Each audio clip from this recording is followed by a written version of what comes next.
Mesdames et messieurs, bonsoir. Bienvenue sur notre talk show d'esclavage sur la Libye. Tous ceux qui pensent que l'esclavage a été aboli ont historiquement raison. Mais en Libye et dans d'autres pays africains, ça existe encore de nos jours. Et suite à la découverte faite par la chaîne CNN des images de nos frères africains captivés et vendus pour esclavage de nos jours, c'est inadmissible. C'est pour cette raison que nous sommes là pour combattre et faire entendre nos voix par la communauté africaine, les Nations Unies, la CEDEAO et d'autres institutions encore. Pour les droits de l'homme ont été bafoués. Et pour ça, nous ne sommes pas du tout d'accord. Nous sommes là pour dire stop à l'esclavage, stop à la maltraitance humaine. Et sur ce plateau, je suis accompagnée de nos différents confrères qui viennent de chacun des pays différents. Ils vont devoir se présenter eux. Il y a M. Roda, il y a Mme Nathalie Kiakanoa et il y a M. Wabou Djibril. Je vais vous laisser la parole à chacun de vous. Comme ça, vous allez essayer de vous présenter et puis nous dire pourquoi vous êtes là, ce que vous faites et de quel pays vous venez. On va commencer par monsieur. Simple, Roda Molembi. Je suis un opérateur économique dans la place de Berne et je suis l'initiateur de la fondation Roda Molembi pour l'Afrique. L'explication de la fondation ou le but de la fondation, je pense que ça viendra dans notre discussion pour ne pas monopoliser la présentation. D'accord. Madame? Alors moi, je suis Nathalie Kiakanoa, comme ça a été déjà dit. Je suis infirmière en principe, je suis angolaise. Je travaille avec la ville de Berne. Donc aussi dans la discussion, nous aurons à développer un peu plus par rapport à ce que je fais. Et je suis actif dans l'humanisme, si on veut le dire ainsi, dans beaucoup de pays d'Afrique. Monsieur? Voilà, je suis Wabou Djibril, je suis agent de voyage, ingénieur aussi en énergie électrique, président de l'association COCA, Coordination des Camerounais résidant à l'étranger. Voilà, je vis en Suisse depuis pratiquement 20 ans aujourd'hui. D'accord. Je suis très heureux d'être sur votre plateau. Ah, merci en tout cas d'être venu, de votre présence. Et avec tout ce qui se passe dans les réseaux sociaux, nos confrères, nos compatriotes qui sont maltraités, en Libye, plus précisément, nous savons qu'il y en a dans tous les pays, mais c'est la Libye qui nous touche le plus. Quelles sont vos impressions? Qu'est-ce que ça vous fait? Chacun me dit sur ce thème-là. Qui commence? Vous pouvez commencer, c'est un débat ouvert. Hein. Vous pouvez, ou madame, si quelqu'un... J'aurais aimé que madame commence. Allons-y, lady first. Oui, voilà. Alors pour moi, ça ne m'étonne pas plus que ça, parce que ce n'est pas nouveau pour moi. On a déjà vu autant. Je suis tout simplement heureuse, si on peut le dire ainsi, parce qu'aujourd'hui, c'est beaucoup plus médiatisé, mais c'est quelque chose qui existe depuis longtemps. Ce qui me fait mal, c'est de voir qu'un homme est marchandé. Et c'est ça qui me touche plus. Mais sinon, par rapport à l'esclavage, on a des histoires qui datent de bien longtemps. D'accord. Je pense, j'abonde parce que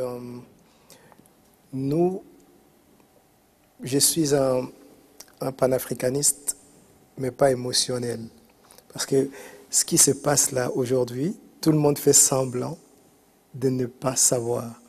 Mais nous le savons depuis, moi par exemple, dans la fondation Roda Molembi pour l'Afrique, nous le savons depuis le mois d'avril.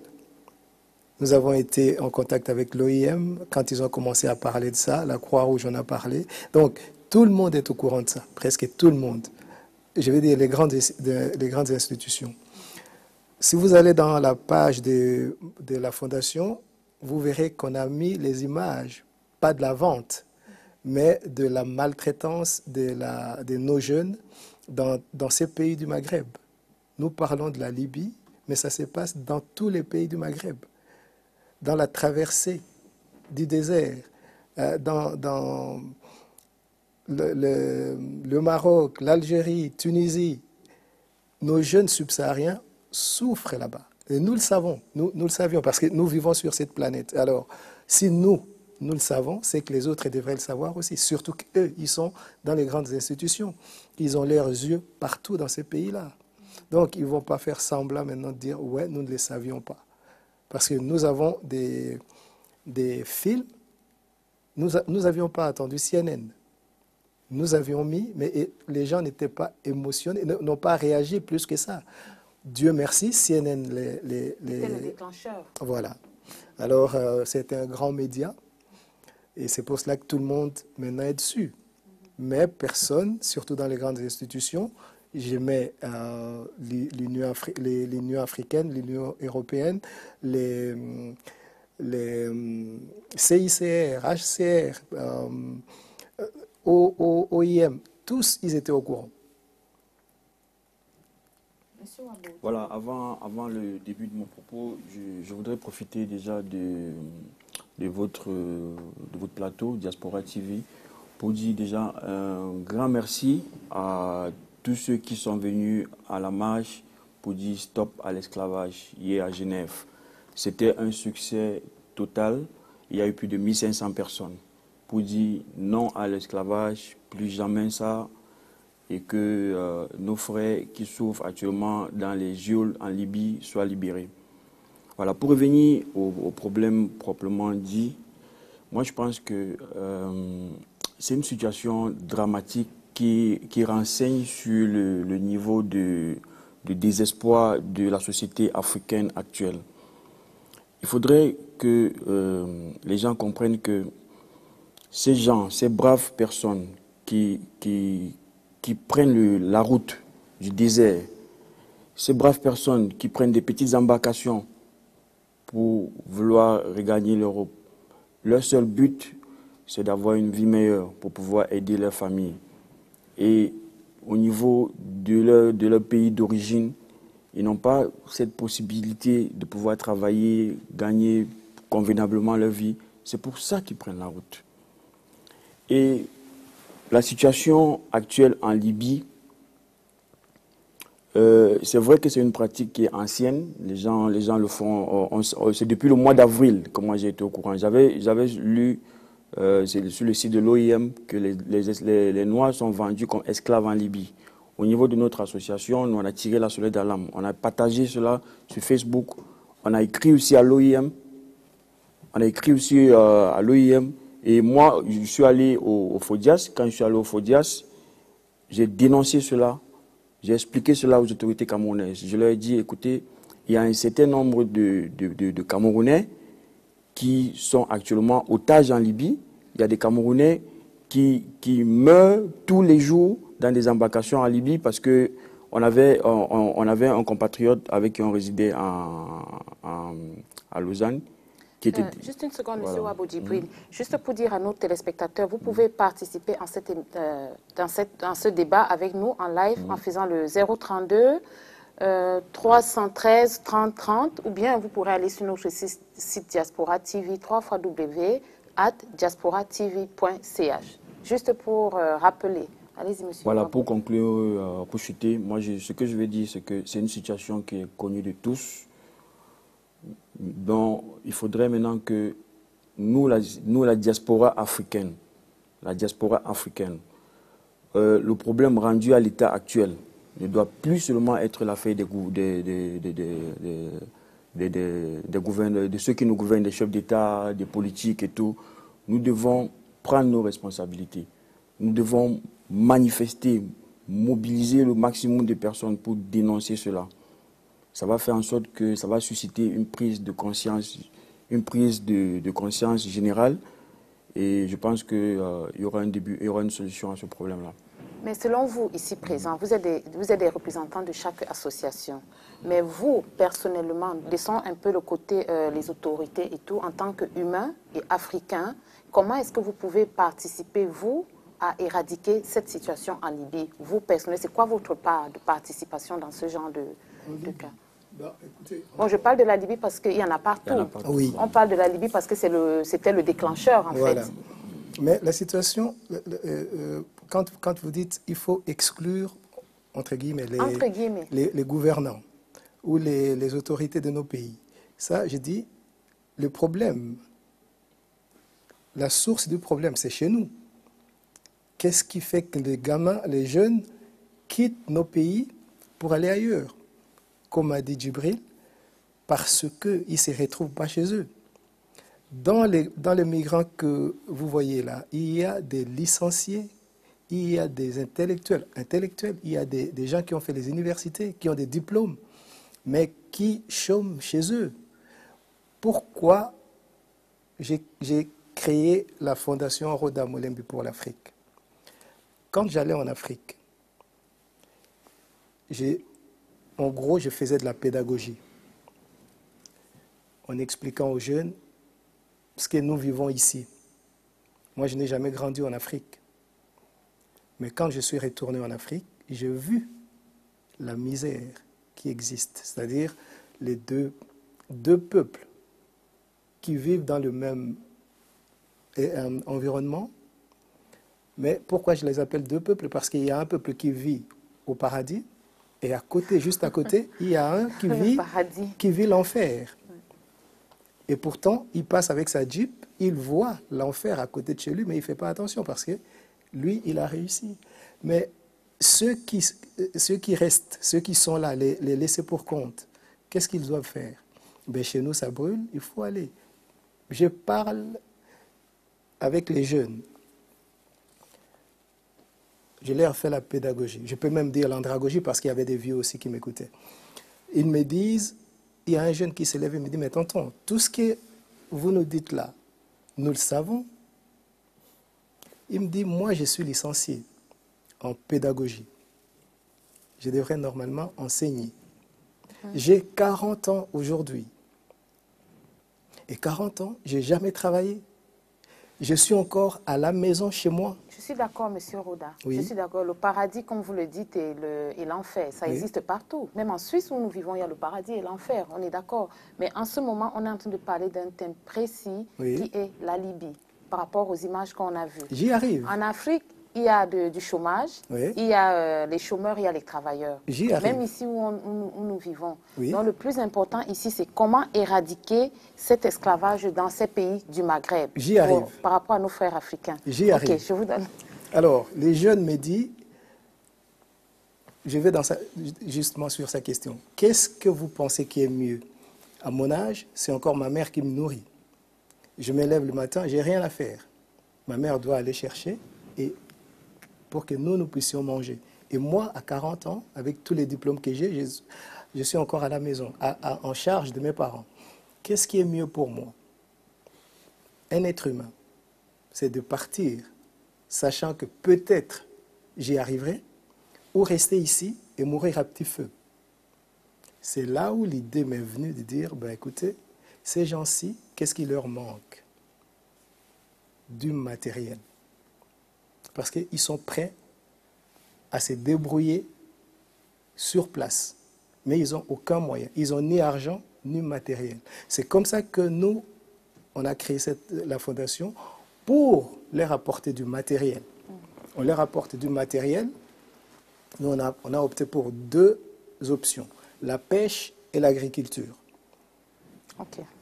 Et j'ai réuni les deux vieux pêcheurs que je connaissais. Je leur dis, écoutez, qu'est-ce qu'il faut faire? Qu'est-ce qu'il faut pour emmener les jeunes à faire la pêche? Ils m'ont dit, c'est impossible, les jeunes ne veulent pas faire la pêche. J'avais demandé, on avait lancé un appel. Moi, je croyais qu'ils vont venir peut-être 5. Quand je suis arrivé, le lendemain, je me rappelle, c'était un mercredi, c'était 70. Ouais, c'est énorme. Et 70, mais parce que je vais chuter sur votre question. Et ces 70 sont arrivés. On a choisi ce qu'on a choisi, on a pu choisir. On est parti avec 20. J'ai demandé qu'est-ce qu'il vous faut aux vieux pêcheurs. Il m'a dit il nous faut des pirogues, des moteurs hors bord, des filets de pêche, des hameçons, des ci, des ça, des ça. J'ai acheté, j'ai mis ça en leur disposition en faisant un plan. Vous allez me faire la pêche, les produits de la pêche, vous ferez ça, ça, ça, ça, ça. J'avais des terrains pour l'agriculture. J'ai fait la même chose. Alors, et aujourd'hui que je vous parle, il y a, en gros, à peu près 5000 personnes dans 3 régions où on est implanté. Bon, félicitations, vous êtes un exemple. Non, mais l'exemple, c'est la preuve, c'est ma récompense. C'est quand je vais dans ces coins et puis que je vois. Alors, c'est votre participation, en fait, pour éradiquer à ce genre de choses. Parce qu'ils sont sur place. Ceux-là, ils ne viendront jamais en Europe. Ils ne prendront jamais la mer. Parce qu'ils sont bien. On va revenir sur ce débat parce que je ne suis pas très d'accord avec vous que ceux-là ne prendront jamais la mer. Parce qu'il y a ceux qui ont quand même le travail en Afrique et qui laissent le travail, qui prennent le risque de prendre la mer parce qu'ils veulent une vie meilleure. Je pense. Mais parce qu'il leur manque la pédagogie. Il leur manque quelqu'un qui leur explique l'Europe est comme ci, l'Europe est comme ça. Parce que j'ai trouvé, moi... On reviendra dessus. Madame Kakanoa, qui est femme, qu'est-ce que vous en dites? Je suis dans une ambiguïté, en fait, parce que la question, c'est par rapport à la Libye. C'est ce qui se passe maintenant en Libye. Si je dois donner mon opinion, c'est quelque chose qui est désagréable à voir, tout simplement. Parce que moi, je peux manger, j'ai un verre d'eau devant moi, je suis libre de le prendre, de le boire. Je peux avoir une assiette de nourriture que je suis libre de manger ou de laisser. Et je mange à ma faim. Ça, pour moi, c'est une douleur. Peut-être parce que je suis mère, je connais la douleur d'enfantement. Alors, je vois que c'est vraiment une situation qui est très catastrophique pour l'humanité. Dans votre mot d'introduction, vous avez bien cité. Officiellement, il y a 400 ans que l'esclavagisme a été aboli. Mais est-ce que cet esclavagisme a été réellement aboli? Parce que pour moi, si on parle que de la Libye, on va oublier Dubaï, on va oublier le reste. Et on va oublier même tous ces gens qui sont autour. Parce que ma question est celle-ci. Qui est l'esclave et qui est l'esclavagiste? Je laisse cette question là ouverte parce que si on dit qu'on ne peut pas toucher les hommes politiques, parce que c'est le nom qu'on doit les appeler, si on ne peut pas toucher les hommes politiques, il y a beaucoup de choses qui ne trouveront pas de solutions. Parce que c'est eux qui sont à la base, nous sommes à la base. Bien sûr que aucun président m'a payé les billets pour venir en Suisse. Je le fais de moi-même parce que je pensais que c'est la vie meilleure. Mais je vous assure, j'en profite, comme le monsieur Roda a dit, donc j'en profite pour dire, ce n'est pas meilleur. J'ai étudié dans mon pays, j'ai fait sciences physiques, j'ai fait opératrice aéroportuaire, qui ne me sert pas ici. Ça ne me sert pas. Ça ne veut pas dire que quitter un pays et venir ici, ça peut être meilleur. Mais comme monsieur avait dit qu'il y a des motivations.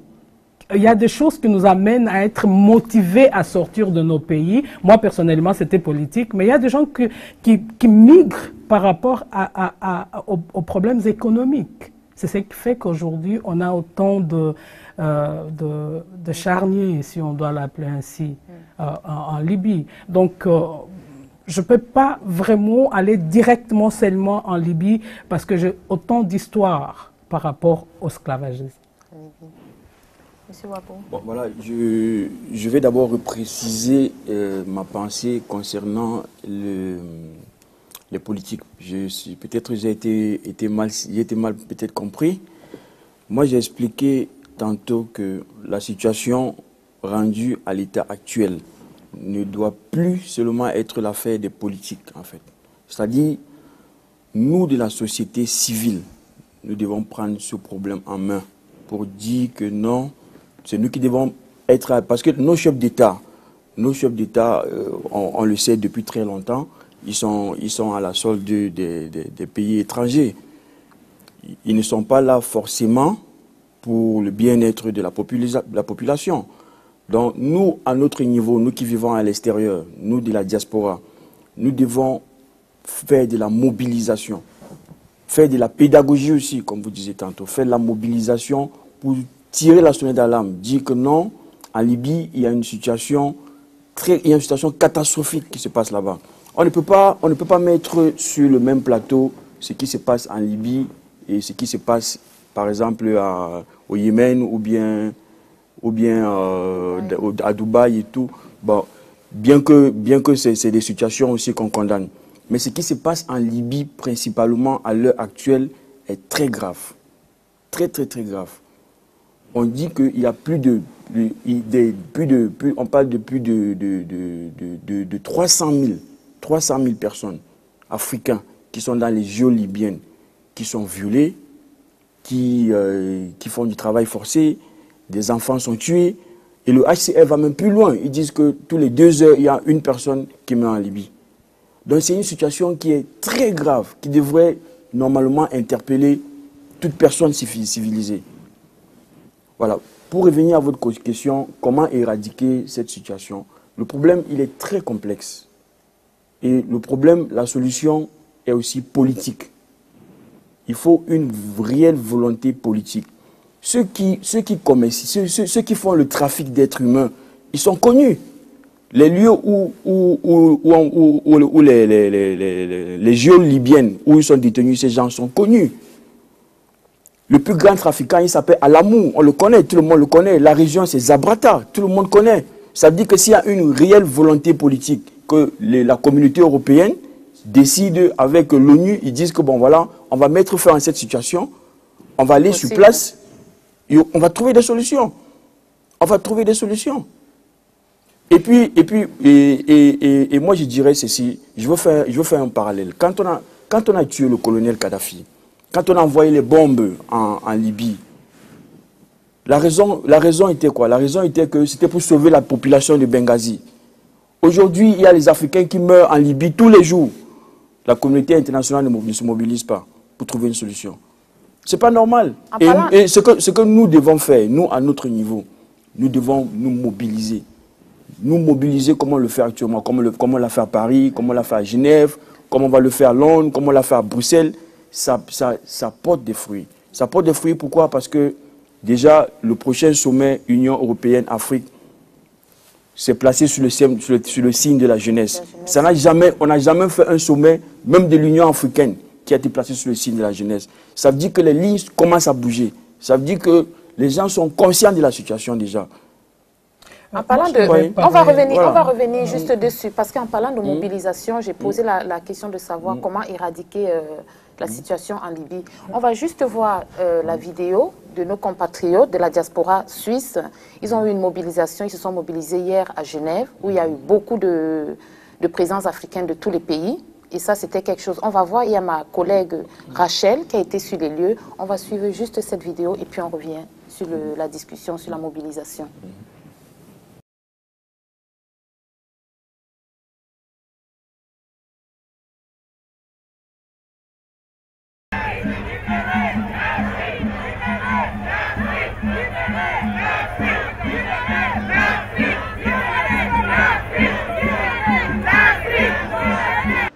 Nous voici, nous venons d'effectuer la marche contre l'esclavage en Libye. Nous sommes maintenant devant les Nations Unies où nous sommes tous rassemblés pour la fin de cette marche.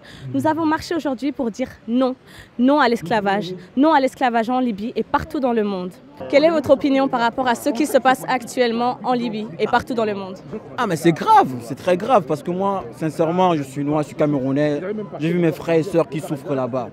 Alors du coup, je me dis, mais c'est pas possible que l'humanité n'arrive pas à comprendre ça. Pourquoi? Si c'est pour les juifs, c'est bien, ils vont se mobiliser, ils vont faire des manifestations. Mais c'est le noir, c'est maudit on dirait. Le noir, ça fait mal. Déjà, regarder la peau noire, ça les fait mal. On est en train de pleurer là-bas, on est en Libye. Nos frères et sœurs sont en train de mourir de faim. Nos présidents, ils font quoi? Les entourages, c'est vrai. C'est le poison, ils sont empoisonnés. Mais il faut que ça finisse, madame. Ça doit finir. Quel est donc votre ressenti après cette marche? Comment vous sentez-vous maintenant? Je suis fâché. Je suis fâché parce que j'espère bien que quelque chose va changer. C'est bien faire les manifestations, faire reconnaître, faire valoir notre voix. Mais sincèrement, il faut que quelque chose change. Je prie au bon Dieu que quelque chose change vraiment. Écoutez, nous sommes très fiers. D'accord? Nous sommes très fiers et nous sommes plus que déterminés. Aujourd'hui, l'Afrique a parlé d'un seul mot, d'un seul nom, et il s'est levé comme un seul homme. Aujourd'hui, il n'y a pas d'Africains de Niger, il n'y a pas d'Africains de Libye, il n'y a pas d'Africains de Cameroun, il n'y a pas d'Africains du Congo. On est tous Africains, couleur noire, peau noire, comme vous me voyez. Et je suis fier de l'être. Je pense vous aussi, madame. Ah, tout à fait, ça c'est sûr. Et aujourd'hui, nous sommes plus que jamais déterminés. Pourquoi? Parce qu'on ne peut pas accepter de continuer à souffrir. Parce qu'on est noir. On en a assez. Nous avons des enfants, nous avons des sœurs, nous avons des mamans qui se font violer par les Blancs encore une fois. On ne peut pas les nier. Et ça, on ne peut pas accepter. Nous avons les autorités, nos présidents dictateurs qui soutiennent les mafias. Ils s'accaparent le pouvoir, ils maltraitent le noir, ils maltraitent son peuple. Et ce peuple se démarque en voulant chercher l'idéal. Et là, c'est le guet-apens. Fait par l'Union européenne, parce que l'Union européenne a collaboré avec la Libye. Il sait très bien que la Libye, il n'y a pas de gouvernement. Il a donné plus de 200 millions de dollars pour qu'on freine les Africains là-bas. Et aujourd'hui, tous les Africains sont massacrés cruellement. Et les Nations Unies, ils sont en train de se régaler derrière nous dans leur bureau. Et maintenant, aujourd'hui, madame, je suis plus que satisfait. Parce que les Congolais, les Africains, les Nigériens, tout le monde s'est levé comme un seul homme en disant non à l'esclavage. Non, nous ne sommes pas à vendre. Moi, je pense que la première chose, c'est que d'abord que la Libye doit être mise hors de l'Union africaine. Parce que ce ne sont pas les individus qui sont les responsables, c'est d'abord les États. Ce sont les États qui doivent mettre les limites. C'est une affaire très grave. Hein? L'esclavage, quoi qu'on puisse dire, c'est le plus grand crime que l'humanité a connu. Je ne dis pas que ça a seulement touché les Noirs, parce qu'avant il y avait des esclaves qui n'étaient pas noirs. Mais c'est la plus grande plaie de l'humanité. Je suis là aujourd'hui pour l'esclavagisme qui se passe en Libye, dans toute l'Afrique, au Maroc, en Algérie. Nous disons non aux traites humains. Quel est votre ressenti actuel après avoir marché, crié contre l'esclavage? Quel est votre ressenti? Ça fait depuis le début que je suis dans Facebook, je partage, je lutte pour ça. Moi-même, je suis passé par là, du Cameroun. J'ai pris la pirogue jusqu'au Nigeria. J'ai été même arrêté par les pirates à la mer.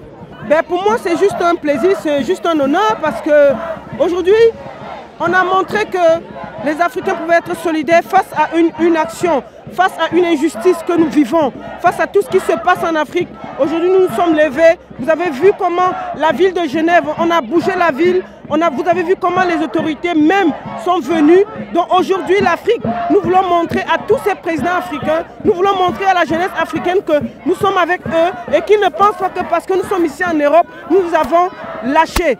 Dès aujourd'hui, l'Afrique doit se prendre en main et surtout dire non à l'esclavage et refuser l'injustice. Nous sommes venus de France pour participer à cette association parce qu'il est important qu'on regroupe nos forces, que toute la diaspora regroupe ses forces pour justement parler de cet événement qui est ce que vivent nos frères en Libye. Eh ben bon, moi je ne dirais pas l'esclavage, je parlerais plutôt de la pauvreté, de ceux qui viennent piller l'Afrique, les entreprises, les sociétés privées qui viennent piller l'Afrique. C'est ça qui fait que les jeunes aujourd'hui, ils ne veulent pas rester dans un endroit où il y a la misère. Donc tout le monde court pour venir en Europe, pourtant chez nous en Afrique, nous avons tout. Donc il faut que les présidents, nos présidents africains, puissent négocier comme il faut. Il ne faut pas qu'ils vont laisser les entreprises privées d'imposer les lois à l'Afrique. Vraiment, la route c'est très mauvais. Si moi-même je savais, je n'allais pas quitter chez moi pour venir. Pouvez-vous nous dire en quelques petits détails ce qui s'est passé? Je sais que ça doit vous toucher. Je peux parler un peu parce que moi-même j'ai souffert en route. Arrivé à Saba déjà, il y a les petites maisons inachevées là-bas. On vous met déjà dans les petites maisons là, 300 personnes. Si toi tu te couches, tu dors un peu, ta camarade se lève, elle dit pardon, toi il faut te coucher, dans quelques temps tu te lèves. Quelqu'un aussi se couche. On te donne une baguette de pain, c'est pas pour toi seul. Aujourd'hui, on donne une baguette de pain, 2 personnes ou 3 personnes. Le lendemain, jusqu'à le lendemain, on vous envoie de l'eau. Quand on va vous demander de l'eau beaucoup, on met l'essence dans l'eau pour que vous boiez. Donc c'est vraiment grave. Moi-même, dans le bateau, ils ont marché sur mon ventre, ils ont fait tout. Jusqu'à j'étais malade, je suis rentré en Italie malade. Moi-même, je pensais que j'allais mourir. J'ai saigné jusqu'à là-bas. J'ai suivi une opération là-bas où j'ai perdu mes 2 utérus là-bas. Alors, je me sens bien. Je vois qu'il y a plusieurs nations qui sont unies, vraiment pour nos frères africains qui sont dans le pays. Et c'est ce qu'il fallait vraiment en Suisse. Et je trouvais qu'il n'y avait pas assez de mouvement, mais aujourd'hui, j'ai vraiment senti le mouvement. Déjà, je suis content que les Africains puissent sortir déjà en masse pour faire cette manifestation. Et puis, pour nos frères qui sont en Libye, qui sont coincés encore en Libye, déjà, je suis déjà ça depuis une semaine. Et puis, je suis content de voir déjà que la Côte d'Ivoire a mis un programme en route pour rapatrier pas mal d'Africains de Libye en Côte d'Ivoire. Ça, c'est déjà pas mal. Donc, je me sens déjà très émue d'être là. Je suis fière d'être ici et je suis fière que toute la communauté africaine, sans distinction d'ethnie ou d'appartenance autre, soit présente. Franchement, je ne pensais pas qu'on allait être autant. Je ne pensais pas qu'on était aussi solidaires. Bon, à l'africaine, en tout cas dans cette puissance à Genève. Et je suis très flattée d'être ici, symboliquement, même si on sait tous que les institutions sont fermées aujourd'hui. Mais on est là et puis le but c'est de déranger, de montrer au monde entier que nous sommes là et qu'on va rester là aussi longtemps que nous le pourrons physiquement et moralement. Moi je dis franchement, moi je devrais être là en tant qu'haïtien parce que déjà ça a commencé par nous déjà. Donc on a été libérés et là moi je dis aujourd'hui il ne faut pas que ça se recommence parce que là ça ne va pas du tout. Et du coup, aujourd'hui, j'ai vu qu'il y a les frères qui sont là, tout le monde est là, on est réunis, on va faire ça bien. Et puis voilà quoi. Je suis très enragé parce que la race noire est trop maltraitée, humiliée, méprisée. Autant chez nous en Afrique, et puis tout en Afrique. On a un peu de tout. Un peu de tout. Mais j'ai déjà connu les racismes, mais ici, les Libyens sont la race la plus raciste des Arabes que j'ai jamais vue. Parce qu'un être humain, une femme qui est enceinte, au moins 4 personnes découpent la femme, enlèvent l'enfant et vendent les organes, c'est pas normal. Mon ressenti, c'est super émouvant parce que voir le peuple africain qui se relève, ça fait super plaisir et c'est motivant parce que c'est à nous, notre génération qui devons prendre la relève parce que nos présidents africains, ils dorment. Donc ce qui fait, en voyant ça, c'est super motivant. Et en espérant que dans la vie à venir, les choses puissent avancer. Non, l'essentiel est que le message a été bien entendu et qu'aujourd'hui, auprès des Nations Unies à Genève et au niveau des autorités suisses, on sent qu'il y a quelque chose qui se passe en Afrique et qui n'est pas censé être genre, je dirais, quelque chose de sérieux, quoi, si je peux bien dire. Et que le message a été bien reçu et qu'à partir de demain ou lundi, je pense que ce sera relayé très largement au niveau de la presse pour que le message soit bien entendu, quoi. Vraiment, libérez-nous, libérez l'Afrique, libérez les Africains, libérez-nous de l'esclavage. On n'est pas à vendre. Et merci à tous ceux qui sont là. Merci à toi Rachel, merci aux caméramans et bonne journée à vous. Merci à tous pour vos interviews. Nous allons retourner au studio avec Yvette Ballet. Merci beaucoup. C'était Rachel Siramouri. Vous avez vu la mobilisation qui s'est passée hier en Suisse à Genève, où il y a eu des centaines de milliers d'Africains. Pour une première fois que l'Afrique puisse se mobiliser, ça veut dire que c'est un thème qui est vraiment important. Donc nous, en tant que citoyens africains de différents pays, nous essayons de participer, de nous faire entendre de cette façon. Pour le moment, ce n'est pas de ce genre de mobilisation, mais je pense qu'avec vous sur le plateau, chacun de nous en coulisses essaie de donner son point de vue. Monsieur Wabo Djibril parlait tout à l'heure avant qu'on ne voie cette mobilisation. Il nous disait qu'il fallait que les États africains ou bien les chefs d'État, on doit aussi les sensibiliser. Bien sûr. Aussi. Alors, je vous laisse continuer ce que vous étiez en train d'expliquer tout à l'heure. Pour parler de la mobilisation, déjà, franchement, c'était... je vais d'abord remercier les membres du comité, tous ceux qui... Nous avons travaillé pendant une semaine. C'était un travail vraiment difficile parce que nous étions 5. Il y avait le président de Aplo Sud, que je salue là, Maurice. On a un téléspectateur là qui appelle. Puisque nous sommes en live, il y a des... Oui, bonsoir madame. Oui, je suis Madame Enzen. Est-ce qu'il est possible d'intervenir, de participer à l'émission? Bien sûr, Madame Enzen, on vous écoute. Oui. Oui. Ce que je voulais dire... Oui, bonsoir, je suis... Oui.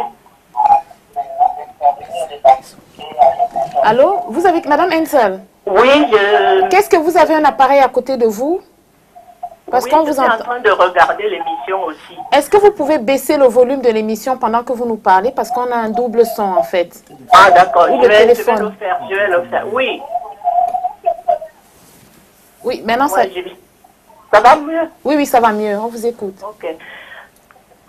Voilà, je viens de le faire. Alors, ce que j'avais à dire, c'est quoi? C'est d'abord dire merci à vous tous qui sont sur qui êtes sur le plateau. Merci à tous ceux qui ont marché hier à Genève. Mais ce que je voulais dire aussi, c'est que tout ce que nous écoutons depuis que ce scandale s'est déclenché et qu'il y a beaucoup d'émotions dans les réactions des uns et des autres. Il y a des accusations à gauche et à droite. Mais aujourd'hui, il n'est pas question de désigner un coupable. Il est question que tous les Africains se mettent ensemble pour condamner cette situation.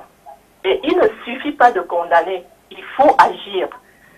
Parce que c'est aux Africains d'aller arracher leur indépendance.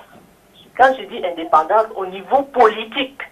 Parce que tout ça est piloté par la politique. Il faut arracher son indépendance politique, son indépendance économique, et avant de résoudre les problèmes que nous connaissons.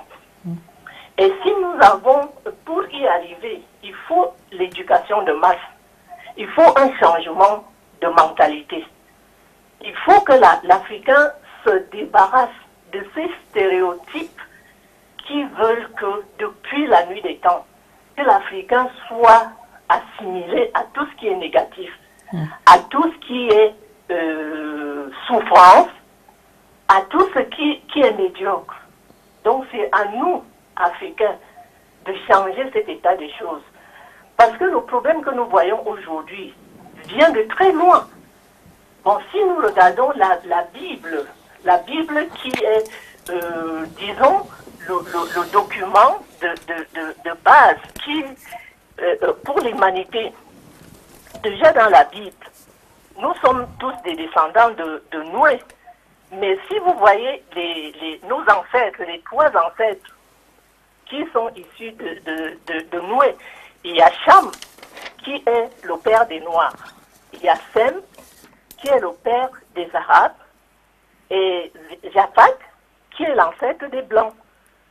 Et parmi ces trois descendants, il y a Cham qui est celui qui est maudit avec toute sa descendance.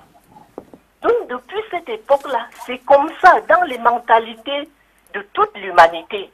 Donc l'Afrique et les Africains doivent se battre eux-mêmes pour changer cet état de choses.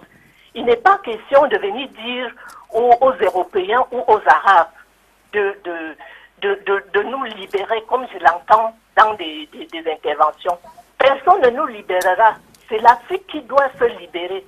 C'est l'Afrique qui doit arracher sa libération. Parce que si vous regardez, moi je ne suis pas arabe, mais on est informé, on se cultive. Tous les pays arabes, le frère Ouabo l'a dit tout à l'heure, ce n'est pas seulement la Libye, et ça n'a pas commencé maintenant. J'ai vu l'intervention d'un Camerounais qui a subi des violences depuis 2013. Est-ce que la communauté internationale va nous dire que depuis 2013, elle n'est pas au courant de ce qui se passe? Non. Les Arabes nous appellent, c'est-à-dire pour désigner un noir africain, ils nous appellent des kafres. Kafres en arabe, ça veut dire quoi? Ça veut dire esclaves. Donc ils ne nous considèrent même pas comme des êtres humains normaux comme eux. Donc c'est à nous de refuser ça. C'est à nous de dire non, stop. Et bon, si on regarde au niveau économique, l'Afrique est le grenier de l'Europe. Nous sommes une puissance que nous ignorons nous-mêmes. Nous sommes une force, une puissance. Et il est tout simplement question que les Africains en prennent conscience. Bon, tout ce qui s'est passé en Europe, l'Europe est développée aujourd'hui, il est libre et tout ça, ça ne s'est pas passé sans sacrifice. Pourquoi nous les Africains avons peur de faire des sacrifices pour nous libérer? Nous devons nous faire des sacrifices. L'Europe, la modernisation nous a apporté des facilités de vie. Mais retournons à nos sources. Merci Madame Hensel. Retournons à nos sources. Oui. Pour nous libérer. Je m'arrête pour l'instant. D'accord. Merci pour votre intervention, Madame Hensel. Ouais. Merci de votre appel. Je vous en prie. Moi, j'aimerais bien intervenir par rapport à quelque chose que Madame a dit, les changements de mentalité. Je pense que c'est la chose la plus importante dans tout ça. Parce que quand moi je vois, c'est pas pour condamner, mais quand je vois que quelqu'un peut payer plus de 6 000 € pour se payer un voyage, ça veut dire que cet argent, il peut l'utiliser dans son propre pays pour faire quelque chose. Alors nous devons essayer de marcher dans cette dialectique. Parce que pour nous les Africains, là où on ne voit pas, tout est bon. Il faut connaître d'abord les choses avant d'y faire. Et si nous nous trouvons avec autant d'émigrants aujourd'hui, c'est parce que nous pensons que là où nous partons, c'est mieux que là où nous sommes. Et pourtant, avec une telle somme, je sillonne un peu l'Afrique, avec une telle somme, on peut bien faire une bonne affaire et réussir dans la vie. Donc, on ne peut pas seulement réussir parce qu'on part en Europe. La preuve est là que ce n'est pas une voie de réussite. Il y a beaucoup qui sont restés et des familles qui vont pleurer pour longtemps parce que les enfants ou le parent, ou je n'en sais rien, qui sont restés dans les terres libyennes pour la recherche d'une vie meilleure. Alors moi, je pense qu'elle a bien utilisé, elle a bien fait le schéma pour arriver jusque-là. Alors, les changements de la mentalité vont nous amener à éradiquer justement l'esclavage. Parce que si nous ne changeons pas la mentalité, nous ne saurons pas l'éradiquer. Ce n'est pas le gouverneur, bien sûr. Mais si moi je suis là dans ces plateaux aujourd'hui, c'est parce que je proteste contre cela. Je ne peux pas dire que, comme je suis là, oui, ça ne m'intéresse pas parce que je parle depuis longtemps. Non. Ce qui se passe en Libye, c'est catastrophique. Je le répète, c'est vraiment... si on doit utiliser un terme, c'est un truc de fou. Si on utilise le langage de la rue, c'est un truc de fou. Et on ne sait pas comment pouvoir contrôler cela parce qu'il y a trop de monde qui sont impliqués. Même nos propres frères africains, soi-disant africains de l'Afrique subsaharienne, ils sont là-dedans. Alors, pour pouvoir éradiquer cette histoire. Donc, il faut aller plus loin. Les manifestations, je suis tout à fait d'accord, ça bouge, ça fait bouger les choses. Mais il y a plus encore. C'est ce changement de mentalité qui est le plus important pour pouvoir amener vraiment un changement. Par rapport à l'intervention de la dame. Je suis peut-être contre qu'on dise il ne faut pas désigner les responsabilités ou il ne faut pas désigner les responsables.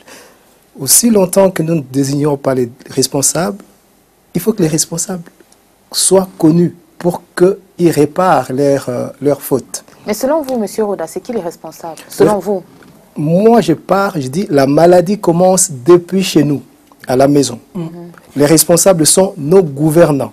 C'est justement ça. On a attendu que les responsables réagissent parce que ce n'est pas nouveau. Et les responsables n'ont pas réagi. Qu'est-ce qu'on doit faire? On doit se mobiliser, nous, essayer de trouver. Je ne suis pas contre la mobilisation. Mais moi, je nous connais. Nous sommes émotifs.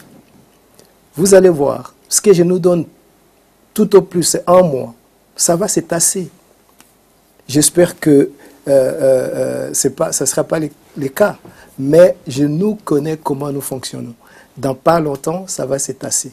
Et la situation va... Parce que les gens qui, comme la dame parle de la dignité africaine, ben nous qui sommes ici, je donne un exemple.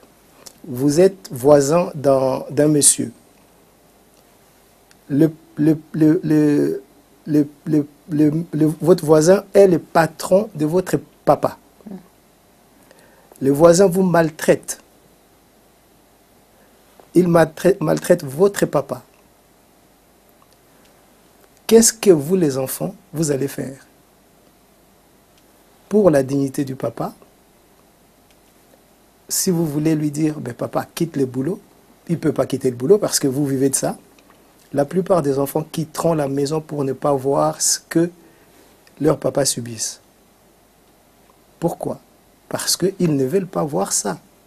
La dignité, elle part d'une seule chose. Nous avons nos papas, c'est-à-dire nos gouvernants, ont des gouvernants. Voilà. Comme ces gouvernants-là se préoccupent de leurs intérêts à eux, ils dictent cela à nos gouvernants qui viennent, comme a dit la dame, exploiter nos richesses. Quand ils exploitent nos richesses, nous, les communs des mortels, nous n'avons plus rien et nous devons partir. Et quand ça choque les gens dans le pays du Maghreb, ma maman qui m'a élevé est égyptienne. Entre eux, c'est dans leur ADN.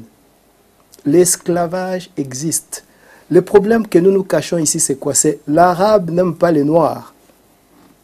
Même dans leur propre pays. Les noirs aiment moindre dans le pays du Maghreb. Alors, ceux qui viennent de l'Afrique subsaharienne, c'est encore moins que rien. Donc, la vente de ces esclaves, nos frères, pour eux, ça ne leur dérange pas, parce que c'est dans leur ADN. L'arabe a toujours vendu les nègres. Et ils pensent que dans le XXIe siècle, parce que nos gouvernants, chez nous, il n'y a rien qui se passe, ben, ils leur donnent cette occasion. Si CNN n'aurait pas mis les images, personne, aucun État africain, quoi que le sachant, comme a dit le président du Niger, je crois, qu'on ne devrait plus fermer les yeux. C'est qu'il le savait. Donc, personne n'aurait envoyé un avion pour aller chercher... Ça, on n'en disconvient pas. Ils le savent tous depuis des années, les dirigeants de pour aller chercher les gens là-bas. Tu vois, maintenant, c'est comme, ah bon, les autres l'ont fait, alors nous aussi, on doit le faire. Ils font semblant de se réveiller. Mais, pour moi, vous pouvez aller où vous voulez, le problème est d'abord dans nos propres pays. Il faut qu'il y ait la bonne gouvernance dans nos propres pays pour que les Africains eux-mêmes se retrouvent dans leur propre pays. Ils n'auront pas besoin de venir ici. Nous, je dis, nous de la diaspora, nous avons beaucoup aussi fautifs.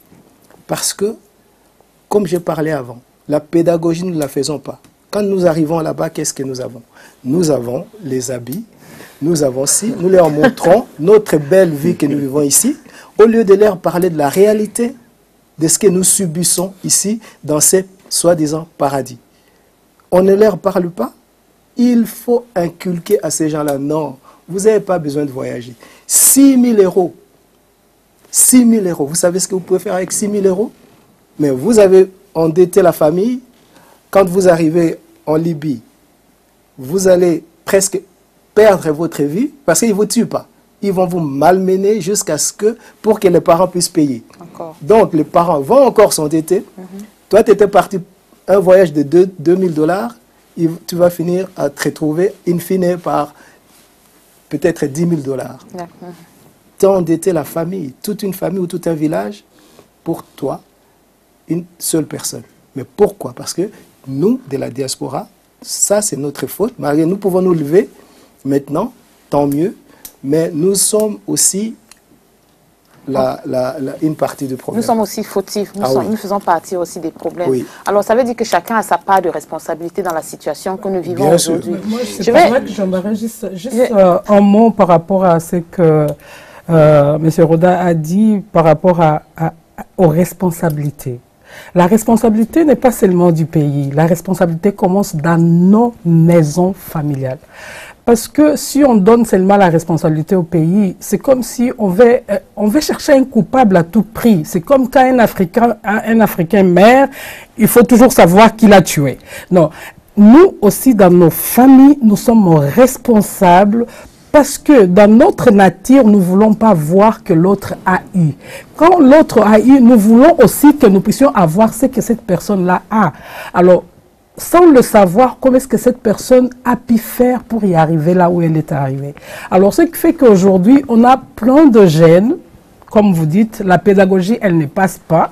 Parce que quand nous arrivons en Afrique, nous voulons montrer que nous sommes capables, que nous avons l'argent, nous avons tout. Et les voisins aimeraient aussi que son fils puisse avoir cela. Ou bien qu'eux aussi puissent avoir cette vie. Sans le savoir, comment est-ce que vous avez fait pour y arriver? Et aujourd'hui, la situation n'est plus pareille comme les années 20 ans en arrière. C'était facile à pouvoir y arriver. Aujourd'hui, tout est difficile parce que ce monde-là a compris qu'est-ce qui se passe. Parce qu'au-delà de ce que c'est fait là, la vente des hommes, tout simplement, mais il y a aussi le trafic d'organes qui est vraiment un jackpot, si on peut le dire. Si on l'a ainsi. dit même dans les Donc, vidéos, il y a les dames qui ont intervenu par rapport à la vidéo de Genève, là, elles ont dit les trafics d'organes, il y a des femmes qui ont vécu tout ce... Donc il y a tout un commerce qui tourne là. Qui a témoigné hier à Genève par rapport à ça. Et c'est pour ça que nous sommes là. Je reparle encore de mobilisation. Vous avez dit tout à l'heure que d'ici un mois, on verra, on n'en parlera plus. Ça, je ne crois pas. Monsieur Wabodibi, qui est l'organisateur. Moi, je pense qu'il faudrait pas que... Il faudrait qu'on soit précis dans ce qu'on dit. Dans le débat, il ne faudrait pas qu'on aille n'importe comment. Parce que la situation actuelle en Libye, c'est un business. Il faut dire les choses clairement, telles qu'elles sont. C'est-à-dire, c'est la traite des êtres humains. La traite des êtres humains. C'est un business qui génère plus de 3 milliards et demi de dollars. C'est-à-dire, c'est un business. Ce business, c'est un réseau. Les réseaux, les gens sont au Qatar, les gens sont en Turquie, les gens sont en Libye. Ceux qui entretiennent ce business. Ils sont même en Afrique. Ils sont aussi en Afrique. Ils ont aussi des relais en Afrique, au Niger et tout. C'est-à-dire, c'est une situation qui est connue. Il y a des gens qui tirent profit de la situation actuelle. Des gens même qui sont haut placés, qui tirent profit de la situation actuelle. Comme on le dit, le malheur des uns font le bonheur des autres. Exactement. C'est-à-dire, ce qu'il faut faire, il faut une réelle volonté politique. Il faut une réelle volonté politique. Que ce soit du côté des Nations Unies, que ce soit du côté de la communauté européenne. Il faut une vraie volonté politique. Les vendeurs, les trafiquants sont connus. On les connaît. J'ai parlé d'Alamou tout à l'heure. Exactement. En parlant de M. Alamou, il y a un autre monsieur aussi qui est à Benghazi, qui s'appelle M. Abou Karim. À l'heure où je vous parle, actuellement, il détient 150 femmes dans sa prison. Et ça, c'est connu depuis, puisque le nom le fait partie dans les réseaux sociaux. Il y en a plusieurs. Et juste pour une information, en Libye, chaque maison, chaque particulier qui a un peu les moyens, ils construisent leur maison avec des prisons souterraines. Et dans chaque prison souterraine, il y a au minimum 15 personnes. Et je pense que l'Union européenne est au courant de ça. Ils sont au courant. Alors il faut toucher... Quand Djibril parle de... M. Wabo parle de politique. Moi, ça passe pas chez moi. Pourquoi? Parce que si on attend sur les politiques africains, on ne sortira pas de là. La mobilisation des sociétés civiles ou dans la diaspora, c'est ça qui fera peut-être bouger les choses. Les politiques, comme on l'a vu, les savaient. Ils le savent. Mais c'est nous, en bougeant, que peut-être ils vont bouger. Parce qu'on a donné l'exemple de la prochaine réunion de l'OIA, de l'OIA de l'unité africaine. Ben, ils vont parler maintenant de la jeunesse. Qu'est-ce qui va se dire, ce qui va sortir de là? C'est par rapport à ces migrants, à ceux qui partent. Moi, j'ai vu une Mais c'est fois... déjà un point. C'est déjà un point. Mais oui, mais pourquoi? Parce que nous, c'est la politique. Non, mais attends, parce que nous... Excusez-moi. Parce que la mobilisation est partie d'ailleurs, de la société civile ou de nous, de la diaspora, mais pas des politiques. Mais c'est justement, M. Wabo, je pense que vous n'avez pas compris. Justement, c'est nous de la diaspora qui devions toucher à faire appel. Je veux me répéter. J'ai dit ceci. J'ai dit, ce problème, c'est un problème complexe. La solution ne peut être qu'une solution politique. Ce que nous faisons à notre niveau, nous de la société civile, nous faisons de la mobilisation. On attire l'attention de la communauté internationale. On met la pression sur les gens. On amène nos chefs d'État à se rebeller, à se réveiller. Parce qu'on a manifesté devant les Nations Unies. C'est un signal fort. On dit non, nous ne sommes pas contents, on veut que les choses changent, on veut que ça bouge. Quand il y a les relais, les caméras de télévision prennent ça, et avec les débats comme on fait actuellement, ça fait bouger les lignes. La solution ne peut être que politique. Quand je dis la solution politique, moi je vais vous prendre un exemple.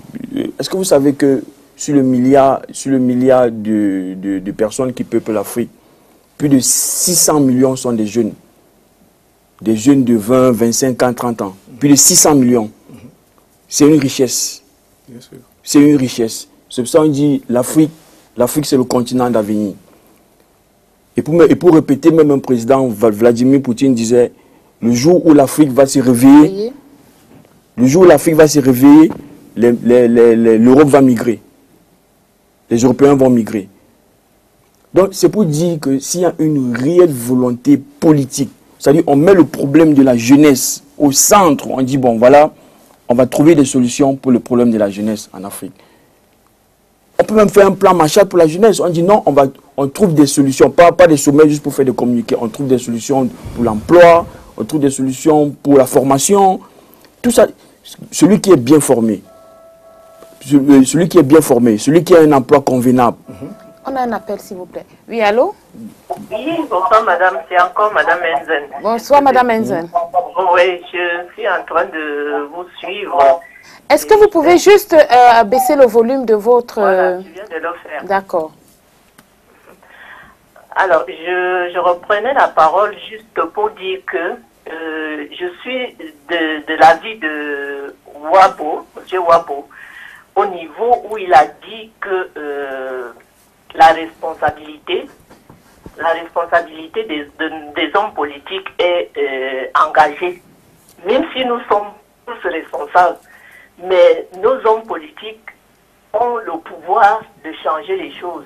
C'est bien ce que la société civile est en train de faire, mais c'est à eux de récupérer cette mobilisation et d'en sortir quelque chose de positif. Bon, la dame, il y a une dame sur le plateau qui a dit tout à l'heure, et puis monsieur à gauche aussi a dit la même chose. C'est-à-dire les jeunes qui partent d'Afrique après avoir économisé 6 000, 4 000, 5 000 euros pour venir en Europe, ils fuient la misère, certes. Mais ces jeunes-là, s'ils avaient la possibilité d'évoluer sur place, ils allaient le faire. Et ça, c'est pas de leur responsabilité, c'est aux hommes politiques de mettre les structures qui peuvent permettre à ces jeunes d'évoluer sur place. Moi, je suis très d'accord avec ça. Que les jeunes évoluent sur place que de venir mourir dans le désert, dans la mer, comme ça se passe aujourd'hui. Mais s'il n'y a pas de structure d'encadrement de ces jeunes, ils ne peuvent pas rester là-bas. L'instant de survie aidant, ils vont chercher à partir pour essayer d'avoir une vie meilleure. Et aussi la responsabilité de la diaspora que nous sommes, elle est aussi engagée. Parce que c'est à nous, comme la plupart des gens sur le plateau l'ont dit, c'est à nous de faire comprendre à nos frères et sœurs là-bas que l'Europe n'est pas ce paradis dont ils rêvent. C'est un mythe. Ici, en Europe, ce n'est pas aussi facile comme ils pensent. Même si ça a du mal à passer, nous devons porter ce fardeau et persévérer, continuer jusqu'à ce qu'ils comprennent. Donc, c'est tout ce que je voulais dire pour l'instant, c'est-à-dire redire comme M. Wabola dit, il y a une très grande part de responsabilité de nos dirigeants politiques. La société civile a beau se manifester, c'est très bien ce qui se passe, mais nos hommes politiques ont une très grande responsabilité dans la situation aujourd'hui. Merci, Madame Enzel. Merci de votre intervention. Merci. Oui. Moi, je sais pas, c'est pas juste pour répondre, mais pour M. Djibril. Je pense qu'on a un cas de figure qui est vraiment très clair, Laurent Gbagbo. Ce président, il a commencé à parler de cela depuis longtemps, de cette histoire de l'esclavage. Il a commencé à parler de cela depuis longtemps. Aujourd'hui, il est là à la CPI. Nous tous, nous savons pourquoi est-ce que cet homme est là. Il n'est pas là parce qu'il a détourné l'argent ou bien tout ce qu'on raconte. Nous tous, on sait que ce n'est pas du tout ça. Mais qu'est-ce qu'il voulait? Il voulait un pays meilleur. Il voulait la jeunesse qu'il puisse avoir quelque chose de meilleur dans son propre pays. Mais cela, ça l'a coûté. Ça le coûte. Il est là où il est. Nous ne sommes pas, je pense que M. Djibril ou bien M. Roda, ils savent bien, on suit ça, on n'est pas des étrangers par rapport à ces informations-là. Ça veut dire que ces combats, ils durent déjà depuis longtemps. Aujourd'hui, pourquoi est-ce que je dis que je suis contente, ça ne m'étonne pas plus, mais je suis contente que la société manifeste, parce que c'est quelque chose qui dure depuis longtemps. Mais qu'est-ce qui arrive? Nos gouverneurs, on les a enlevé le pouvoir de pouvoir faire quelque chose en échange de ce qu'ils reçoivent. Alors pour eux, ils sont contents de ce qu'ils reçoivent. Moi, j'en connais. Oui, mais exactement, c'est un business. Il a dit que c'est un business. Oui, exactement. Et c'est par là que je dis, quand nous disons qu'il y a de jeunes qui viennent parce qu'ils cherchent une vie meilleure, j'en connais des cadres qui travaillent dans de bonnes entreprises, mais dans leur tête, ils veulent vivre en Europe.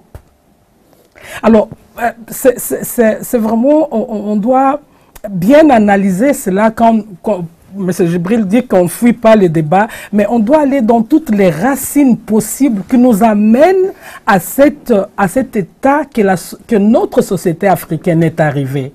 Donc, c'est un état, si nous devons l'analyser, aujourd'hui, c'est un état que notre société africaine est arrivée. Et c'est un état déplorable.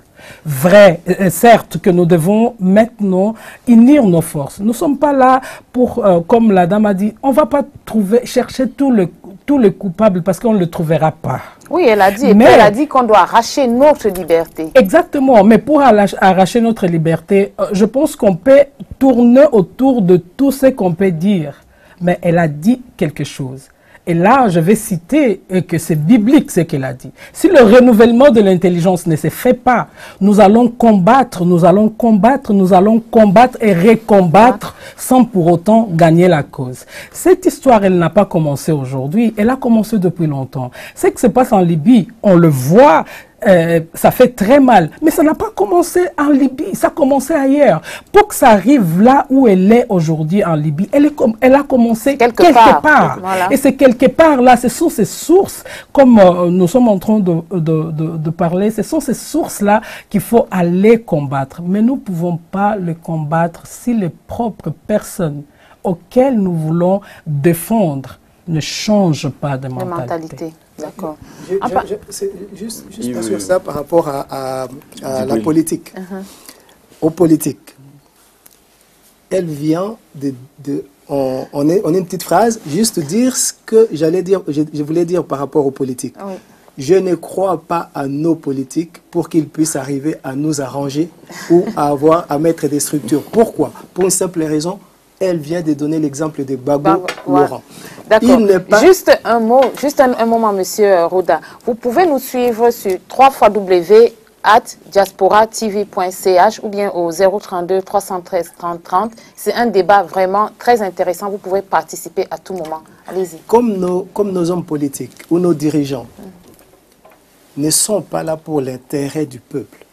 Ils sont là pour leurs propres intérêts. Leur chef à eux, comme j'ai parlé des intérêts, ils sont là pour préserver les intérêts de ceux-là. Donc, compte sur nos chefs actuels ou nos dirigeants politiques, nos politiques actuels, là, moi, j'ai un doute. D'où, comme on est en train de dire, la pression de la société civile, nous, dans la diaspora, peut-être les fera bouger. Mais je suis d'accord avec lui, mais c'est-à-dire, les actuels chefs qu'on a ne changeront jamais quelque chose, à moins que. Mais pour retrouver notre indépendance, je veux dire anthropologique, l'indépendance anthropologique de l'Africain, il faut que, selon moi, ce monde-là bouge. Il faut une autre mentalité, d'autres chefs qui peuvent soulever l'Afrique, qui sont là pour l'intérêt de l'Afrique ou du peuple africain. Si nous continuons avec ceux qui sont pour moi les soupos ou les gouverneurs des multinationales, de la communauté internationale, comme on parle l'histoire de la Libye, la communauté internationale est complice. Elle a donné dans un pays qui n'a pas un gouvernement, les gouvernements qu'eux, ils ont reconnus, qui ne contrôlent pas, qui ne maîtrisent pas les territoires libyens, 200 millions de dollars au mois de février. C'est quoi ça? Ils sont complices. Bien sûr. Ils sont complices. Puisque vous parlez de complices là, nous tous nous vivons dans un pays, la Suisse. Il y a eu cette manifestation à Genève que nous avons tous vue, mais il n'y a eu aucun média suisse. Alors que nous sommes des citoyens suisses qui payons les impôts, et il n'y a eu aucun média suisse. Par contre, dans d'autres pays, il y a des médias qui en ont parlé. Il y a la France qui a parlé, il y a l'Angleterre, il y a le Canada qui en a parlé aussi. Mais c'est dommage que la Suisse n'a pas parlé. Et en ce moment que je vous parle, la Suisse a déboursé l'année passée 1,5 million de francs pour sponsoriser un film au Nigeria. Et c'est quoi le but de ce film? C'était sur l'immigration clandestine. Alors, il voulait faire voir aux gens au Nigeria de ne pas venir en Europe, montrer le côté négatif, que ce n'est pas aussi rose qu'on le pense, mais ils ont pu débourser pour un seul pays 1,5 million de francs. Et hier, par rapport à la manifestation qu'il y a eu à Genève, aucun média suisse n'est venu. Ça ne nous a pas choqué? Moi, personnellement, ça m'a choqué. Ça me choque bon, pas. Qu'est-ce que ça? Non, puisqu'on parlait des Africains... Je vais rectifier un peu l'information parce que je fais partie de ceux qui ont organisé la manifestation, parce que j'étais président du comité. Donc, la tribune de Genève était là. Il y a la radio, une radio locale aussi, romande aussi, était là. Et Jordan Secret TV aussi était là. Bon. Attention, M. Wabo, Jordan Secret TV, c'est un compatriote comme nous qui a une chaîne de télé qui essaye de propager la nouvelle. Je parle bien des médias suisses. Il n'y a aucune télévision suisse qui était présente. Je suis en train d'énumérer déjà toutes les télévisions qui étaient là ce jour. Voilà. Je parle bien, je me fais bien comprendre. Les télévisions suisses, on en connaît. Effectivement. Il y a Tesser n'était pas là. Je vais rebondir par rapport à votre remarque tout à l'heure. Oui. Donc, j'expliquais déjà les télévisions qui ont couvert la manifestation. Donc, la TSR était là. Moi, j'ai fait une demande à la TSR, la tribune de Genève était là, autant pour moi. J'ai fait une demande à la TSR. Je suis allé à Edi Presse. J'ai contacté un journaliste du matin. J'ai contacté un journaliste de 24 heures. Je leur ai fait part de notre manifestation du 25 novembre. Il m'a dit ceci, monsieur, c'est très bien, mais je vous rappelle demain matin. Demain matin, il ne m'a pas appelé. J'ai pris la peine de le rappeler, de le relancer de nouveau. Et j'ai encore envoyé le mail. Il n'a plus le téléphone. Mais ça veut dire que c'est important. Ça veut tout dire. Ça veut dire que... On revient à ce que je disais. Effectivement, moi personnellement, ça nous a choqués. Nous, on a cru par exemple que au journal de 19h30 de la TSR, on devait montrer la manifestation qui était grandiose. J'ai eu l'occasion de discuter avec la police. Un policier suisse m'a dit, ça fait plus de 15 ans qu'il travaille ici à Genève, jamais il n'a vu une mobilisation d'Africains avec autant de monde. Il était surpris. Il était surpris. Je parle de ça, en fait, pour vous faire comprendre que ça ne les intéresse pas. Ça ne les intéresse pas, effectivement. Madame Hensel a téléphoné tout à l'heure, elle a dit un mot qu'on devrait retenir, c'est qu'on doit arracher notre liberté. Peu importe où nous soyons, ce n'est pas un Européen ou ce n'est pas la communauté, c'est nous les Africains qui devions arracher notre liberté. Mais quand j'ai parlé de la tribune de Genève tout à l'heure, c'était pour rétablir la vérité, pour dire quand même que la tribune de Genève était là. Et puis je les félicite aussi. Est-ce que le lendemain, on a vu un article sur la c'est où je voulais en venir. Parce que c'est depuis le mois d'octobre que CNN a publié, sauf erreur, c'était depuis le mois d'octobre. Et depuis octobre, je vais prendre des pays voisins de l'Europe, la France, qui n'est pas très loin de nous, qui en parle tout le temps, France 2, M6 en parle.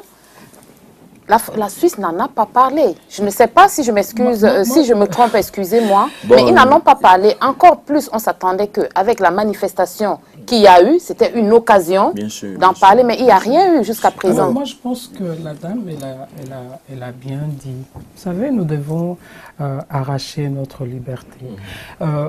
Moi, même si ça va un peu à l'encontre de mon frère, mais je dois toujours aller en arrière. Vous savez, toutes les guerres qui se passent en Afrique, elles ne sont jamais médiatisées.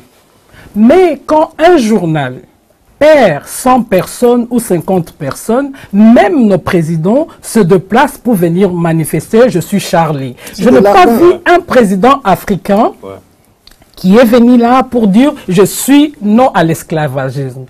Aucun de nos présidents, aucun d'eux. Alors, si nous attendons que c'est le Suisse ou bien c'est le Français, même quand le Français le disent, ils le disent avec beaucoup de réticences parce qu'ils en savent qu'est-ce qui se passe. Quand je vois que pour 2 immeubles qui tombent aux États-Unis, et puis les gens manifestent, tout le monde est mobilisé, et quand on entend des choses telles que celle-là, parce que là c'est grave. Très grave. C'est grave. Et je n'ai pas entendu un président américain dire quoi, même le député, même le Congrès n'a pas parlé de cela, parce que ça ne les intéresse pas du tout. Ce qui les intéresse, c'est ce qu'ils gagnent avec ça. Et ils gagnent beaucoup. Et pourrait, plus que nous sommes en train de vivre une migration d'intellectuels, parce que tous ces jeunes qui quittent nos pays, nous sommes en train d'être appauvris, mais ils font que ces jeunes quittent nos pays. Ils veulent que nos pays puissent dépendre de ces choses-là. C'est pour cela que nos présidents ne peuvent pas manifester. Je pense qu'il y a un appel. On va prendre Oui, allô? Oui, allô? Allô? Je pense qu'il y a eu une coupure. Alors, on va continuer notre débat. Oui, monsieur. Alors, juste, nous sommes en Suisse. Nous connaissons la Suisse. Nous connaissons sa lenteur. et je pense, il faut... Oui, allô? Allô? Oui, allô? Oui, c'est encore Madame Enzen, si vous permettez. Oui, Madame Enzen, vous aurez dû faire mieux de venir sur le plateau. Oui. J'ai reçu l'invitation un peu trop tard, je ne pouvais pas. Mais ça ne me dérange pas d'intervenir comme ça, si ça vous va comme ça. Oui, on vous écoute, mais on n'a plus beaucoup de temps. Soyez un peu bref. Au risque de me répéter, je dis encore que la prochaine fois sûrement. Alors, au risque de me répéter, je dis une fois de plus que c'est aux Africains d'arracher, oui, juste pour dire que c'est à nous les Africains d'arracher notre liberté et de ne pas attendre que les autres le fassent pour nous. Bon, quant au président Gbagbo qui a souffert parce qu'il a voulu se préoccuper du sort des jeunes Africains, on ne peut pas se décourager par rapport à ce genre de choses. Toutes les libertés qui ont été obtenues de partout dans le monde se sont faites au prix des sacrifices. Donc, nous ne devons pas avoir peur de ce genre de choses. Il a été en prison, il y a Sankara qui a été même tué. Bien sûr. Mais ce genre de choses ne doivent pas décourager les Africains. Nous devons foncer pour notre libération totale. Et tout ce que nous vivons en Afrique, les guerres et tout ça, ils n'en parlent pas. Et pourtant, c'est eux qui financent toutes ces guerres. Bien sûr, bien si sûr. vous regardez au fond, ils pratiquent ce qu'on dit vulgairement, il faut diviser pour mieux régner. Tant qu'il y a les guerres en Afrique, ça profite à qui? Ça profite à eux. Et ils peuvent mieux nager en eau trouble. Et si nous, Africains, nous ne comprenons pas cela, il n'y aura jamais d'avenir ni pour nous, ni pour nos générations futures. Alors, je dis une fois de plus, prenons les choses, prenons le taureau par les cornes, libérons-nous. Ce mouvement qui est initié est un mouvement qui ne doit pas s'arrêter. C'est quelque chose de très fort et ça ne doit pas s'arrêter jusqu'au moment de la libération totale de l'Afrique. Je vous remercie. Merci de votre participation, Madame Enzel. Monsieur Roda, je vous écoute. Oui, écoutez, comme je disais, nous connaissons la lenteur de ces pays. Alors, comme Madame vient de le dire, c'est le début de l'arrachage de notre liberté. La prochaine manifestation, vous allez voir que la télévision suisse romande sera là parce qu'ils auront vu, ils auront compris maintenant que quand ces gens-là se mobilisent pour cette cause, ils sont nombreux. Et ça serait un événement pour eux. Et la prochaine fois, vous verrez, ils seront là. Ça, je le souhaite et je le pense aussi. Nous le souhaitons tous. Alors, moi, j'aimerais encore intervenir juste pour dire, par rapport à ce qui nous a été exhorté, que nous devons faire attention. Ce que nous sommes en train de faire, que ça soit pas que ça soit pas quelque chose juste parce qu'on est sous nos émotions. Voilà. Ça doit être quelque chose qui crayons de racines, que ça soit pas superficiel. Parce que ce que M. Roda a dit, c'est quelque chose de vrai. Nous commençons de choses et nous nous arrêtons. Nous voyons, la dame, elle a cité Sankara. Il a commencé quelque chose. Mais ça s'est arrêté. Dès qu'il est mort, ça s'est arrêté. Et aujourd'hui, on cherche, les Burkinabés disent, on cherche Sankara même pendant la journée avec une torche, mais on ne le trouve plus. Alors, je pense que vous, là, en étant hier en tête de cette manifestation, soyez vraiment le porte-parole pour aller dire que nous ne devons pas nous arrêter. Parce que avec cette histoire de l'esclavagisme, ça peut déclencher beaucoup d'autres choses qui peuvent faire peur à nos présidents de savoir que non, là maintenant, on doit mettre un stop. Parce qu'il y a des gens, il y a une génération qui s'élève pour pouvoir changer les choses. Parce que il n'y a pas eu que Martin Luther King, bon sang. Tout à fait. Il y en a aussi M. Gébril. Bah, très bien parlé. Exactement, il y a M. Gébril qui est vivant. Très bien parlé. Très bien parlé. Changeons le monde. Bah, très bien parlé, madame. Et puis, à votre suite, je vais dire que le mouvement qu'on a initié ne va pas s'arrêter là. Déjà, au niveau du comité, nous sommes en train de travailler. On travaille sur des propositions concrètes. Ce qu'on doit faire par la suite. On va se réunir encore d'ici la semaine prochaine pour travailler là-dessus. Parce que la mobilisation n'est pas la solution n'est pas la solution définitive. On n'a pas la prétention que la mobilisation est la solution définitive au problème actuel de la Libye. Non, c'est un début de solution. C'est quelque chose qui va faire en sorte que les gens vont prendre conscience que non, ces Africains commencent à se réveiller.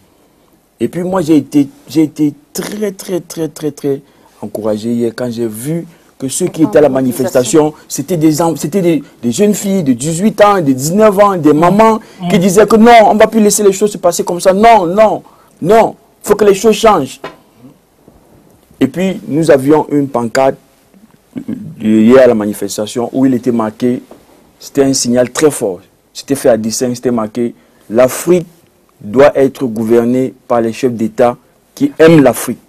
Ça, c'est très important. Ça, c'est très important. Ouais. L'Afrique doit être gouvernée par des chefs d'État qui aiment l'Afrique. Parce que si vous êtes chef d'État, si vous n'aimez pas votre pays, vous n'allez pas donner le meilleur de vous-même pour que votre jeunesse puisse avoir un avenir meilleur. Mais il ne faut même pas l'appeler chef d'État. et puis moi, je voudrais aussi dire, je pense qu'il faudrait qu'on insiste aussi sur ça c'est une idée personnelle, qu'on insiste un peu sur le développement des voies de migration légales. Je pense il faudrait que nous, Africains, que les facilités de déplacement, par exemple pour aller en Europe, soient beaucoup plus souples que ce qu'on connaît aujourd'hui. Parce qu'il y a des gens qui demandent des visas pour venir par exemple en France, qui a un travail convenable, qui a un bon salaire, qui est marié, qui a des enfants, qui veut venir en Europe par exemple, et qu'on lui refuse le visa. Bon, et puis, au nom de quoi, par exemple, au nom de quoi un Européen, un Français, doit pouvoir venir en Afrique, s'installer, faire du business. Oui. Au nom de quoi? Faire du business, exploiter la richesse africaine. C'est une forme d'esclavage. Au nom de quoi, moi, Africain, qui veux aller faire des affaires en France, je ne peux pas voyager, faire du business en France? Mais parce que toi, au nom de quoi? Ce n'est pas normal. Mais parce que toi, tu es faible. Laisse l'Africain se réveiller. C'est pour ça. Cet état des choses changera d'elle-même. C'est pour ça, M. Roda, nous, la diaspora, nous devons nous mobiliser. Nous ne devons pas relâcher la mobilisation. On est là. Je pense que... En tout cas, on est tous avec vous. Voilà, et puis Diaspora TV aussi se porte garant de tous les talk shows en ce qui concerne... C'est pour ça que nous sommes là. La Diaspora TV, c'est pour toute la diaspora. Voilà. Donc, s'il y a des talk shows, c'est notre façon à nous de participer, d'éradiquer cet esclavage. Donc, vu que vous avez pris le train en marche pour cet événement, soyez-en sûrs, nous sommes derrière vous. On sera toujours présents si vous avez besoin de nous. pour faire passer le message. Quand j'avais parlé, excuse-moi. Je vais lancer juste un appel. Je veux profiter du plateau de Diaspora TV pour lancer un appel à tous ceux qui veulent faire bouger les choses, de nous rejoindre, de rejoindre notre comité. Parce que nous allons faire un travail de fond. On ne va pas s'arrêter là. On va faire un travail de fond pour faire bouger les lignes. Donc, toutes les associations qui veulent se joindre à nous, vous allez juste sur Facebook, le collectif contre l'esclavage, les camps de concentration en Libye. Vous nous envoyez juste un inbox. Et puis, on prendra le plaisir de vous contacter pour qu'on travaille ensemble. Chacun a une... vu que le temps est court, je pense que ce débat n'est pas... C'est le premier débat sur l'esclavage en Libye et ça ne sera pas le dernier. Donc je pense qu'on a tellement de choses à se dire et le peu de temps que nous avons, nous ne pourrons pas tout expliquer. Donc je vais laisser la parole à chacun de vous, que vous soyez vraiment bref pour dire un dernier mot. On commence par... un dernier mot. C'est vite passé là. C'est pour ça que je dis, le temps il est très court. C'est un débat très important, on ne peut pas le faire en 1 heure. Parce qu'il y a tellement de choses à dire. Alors, je vous laisse parler encore. Non, alors, ce que je voulais dire, c'est juste... quand j'ai discuté avec Marc, quand il m'avait appelé pour l'émission, on a eu une discussion. Oui. Et moi, les jours avant, j'étais en direct avec la radio suisse romande. Et j'ai discuté ce que j'avais discuté avec elle. Et puis, je lui avais dit, écoute, pourquoi vous vous plaignez des médias? Nous avons nos médias à nous. Toi, tu as une télévision. Ici, en Suisse, il y a les Africains qui ont des journaux, qui ont des revues. Bien sûr. Alors, commençons par les booster nous-mêmes. S'ils ne nous donnent pas la voix, nous, on a la voix. On a la voix avec vos médias à vous, donc nos médias à nous. Alors, allons-y dedans, qu'ils voient qu'on n'a pas besoin d'eux, parce que nous en avons. Nous pouvons booster les nôtres nous-mêmes pour avoir comment on dit, une large diffusion. Passer l'information. Passer l'information. Voilà, on n'a pas... C'est ça aussi l'arrachage de la liberté. La liberté d'expression, nous l'avons parce que nous avons ce genre de cadres, comme la Diaspora TV. Vous voyez, il y a ceux qui ont les journaux, qui ont des revues, mensuelles ou c'est pas bimensuelles, ils écriveront. Même si ça sort dans 2 mois, mais on saura qu'un événement s'est passé. C'est un début de liberté. Moi, je dirais, organisons-nous. J'aimerais que ces combats ne soient pas menés à pêle-mêle. Que nous puissions nous unir et avoir une seule voix. Parce que là, maintenant, on voit que chacun fait un groupe pour pouvoir amener un nombre de personnes pour faire valoir aussi sa voix. Non, ces combats, on doit l'amener ensemble, dans une unité. Si nous ne nous unissons pas, nous allons avoir d'autres esclaves. Et pire que ce qu'on a déjà. Ça sera nos enfants. Ça sera nos enfants. Et moi, j'aimerais dire que cette affaire, elle me concerne. De A à Z, elle me concerne. Parce que peut-être que je n'ai pas un frère biologique là-dedans qui est en train de souffrir, mais j'ai des frères africains qui sont en train de souffrir. Il y a mon fils, il y a ma fille, il y a mon père, il y a quelqu'un de ce niveau familial qui est en train de souffrir. Et cette affaire me concerne. Mais moi, je n'aimerais pas que ça s'arrête tout simplement en Libye. J'aimerais qu'on parle jusqu'à nos pays. Parce que comme le frère a dit tout à l'heure, Jibril a dit tout à l'heure, que comment est-ce qu'ils peuvent avoir la facilité d'avoir des visas et nous pas? Alors ça, c'est quelque chose qu'on doit aussi apprendre à discuter. Parce que l'immigration, elle existe depuis la nuit des temps. Depuis la nuit des temps, si nous lisons la Bible, il n'y en a que des émigrés là-dedans. Alors, si cette pratique-là... Exactement. Et si nous voyons, si ils sont venus découvrir l'Afrique, c'est parce qu'ils ont dit venir chez nous. Alors, nous devons aussi voir par rapport à cette histoire-là. Et si nous regardons ces histoires à fond, que nous puissions vraiment aller en fond, aller chambouler partout. Comme ça, commencer, qu'on puisse aller partout pour que nous puissions avoir un gain de cause. Mais je laisse encore une parole. Si l'intelligence n'est pas renouvelée, nous allons combattre en vain. D'accord. Monsieur Wabo, vous savez... Bon, mon mot de la fin... c'est le mot de la fin, déjà? Ou bien je peux rebondir, je ne sais pas. Non, tu peux... On a le temps, non? Oui, on a le temps, mais je ne sais pas, avec l'équipe technique derrière, comment ça se passe. Allez-y, je vous laisse. Débattons, on verra. Bon, on continue le débat, alors. Donc moi, je pense que l'Afrique aujourd'hui, vous l'avez dit tout à l'heure, peut-être à demi-mot, mais vous aviez raison, l'Afrique aujourd'hui est esclave de l'Europe, du système de l'ordre international actuel qui est injuste. Nous sommes esclaves. Nous sommes esclaves parce que nous avons la ressource humaine, la jeunesse africaine. Nous sommes plus de 600 millions, c'est une richesse. Et cette jeunesse est en train de mourir à petit feu au désert, dans les déserts, dans les petites embarcations et tout.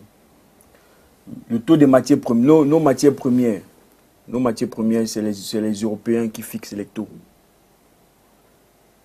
C'est-à-dire, nous sommes esclaves de l'Europe parce que on a de la richesse, mais on ne jouit pas de cette richesse. C'est les autres qui jouent de cette richesse. Ça veut dire que nous sommes esclaves de l'Europe. Nous devons prendre conscience du fait que, comme Mme Ezer disait tout à l'heure, il faut faire bouger les choses. Nous devons nous libérer de cette contrainte-là. Et la libération passe par quoi? Moi, je mise beaucoup sur la diaspora. Oui, c'est la diaspora qui est la clé.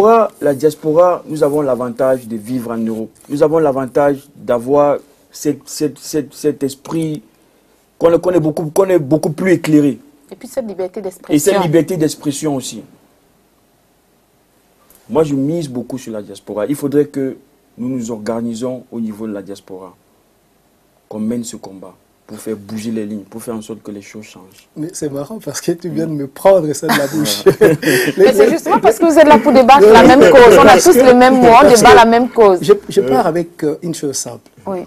Pour moi, on avait discuté de ça aussi au début, les hasards n'existent pas.